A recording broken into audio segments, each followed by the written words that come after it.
রবীন্দ্র বিশ্ববিদ্যালয়ে বর্ণাঢ্য আয়োজনের মধ্য দিয়ে নববর্ষ উদযাপিত হয়েছে। এই উপলক্ষে বিশ্ববিদ্যালয়ের পক্ষ থেকে বিভিন্ন কর্মসূচি গ্রহণ করা হয়েছে। সকাল 11টায় একটি শোভাযাত্রা রবীন্দ্র বিশ্ববিদ্যালয়ের অস্থায়ী একাডেমিক ভবন 1 থেকে শুরু হয়ে শাহজাদপুর শহরের প্রধান সড়ক প্রদক্ষিণ করে বিশ্ববিদ্যালয়ের অস্থায়ী একাডেমিক ভবন 3-এ গিয়ে শেষ হয়।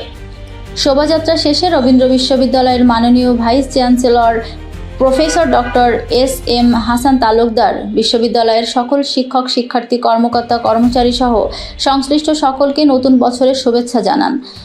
এক সংক্ষিপ্ত বক্তব্যে তিনি বলেন, পহেলা বৈশাখ বাঙালির শক্তিশালী ও সমৃদ্ধ সংস্কৃতির কথা মনে করিয়ে দেয়। হাজার বছর ধরে চর্চিত বাঙালির উদার ও মানবিক সংস্কৃতি আমাদের জাতি, ধর্ম, বর্ণ নির্বিশেষে সৌহার্দ্য, সম্প্রীতি ও ঐক্য প্রতিষ্ঠায় উদ্বুদ্ধ করে আসছে। আমাদের সংস্কৃতি আমাদের শক্তি। এ সময় আরও উপস্থিত ছিলেন রবীন্দ্র বিশ্ববিদ্যালয়ের মাননীয় vice chancellor professor doctor Suman Kanti Barua, মাননীয় treasurer professor doctor Firoz Ahmad, proctor জনাব নজরুল ইসলাম, বিভিন্ন বিভাগের চেয়ারম্যান বৃন্দ, শিক্ষক মণ্ডলী, শিক্ষার্থীবৃন্দ, কর্মকর্তা ও কর্মচারীবৃন্দ। এছাড়াও পহেলা বৈশাখ উপলক্ষে রবীন্দ্র বিশ্ববিদ্যালয়ের অস্থায়ী একাডেমিক ভবন 3-এ বৈশাখী মেলার আয়োজন করা হয়। এতে বিশ্ববিদ্যালয়ের বিভিন্ন বিভাগের শিক্ষার্থীরা অংশ নেয়।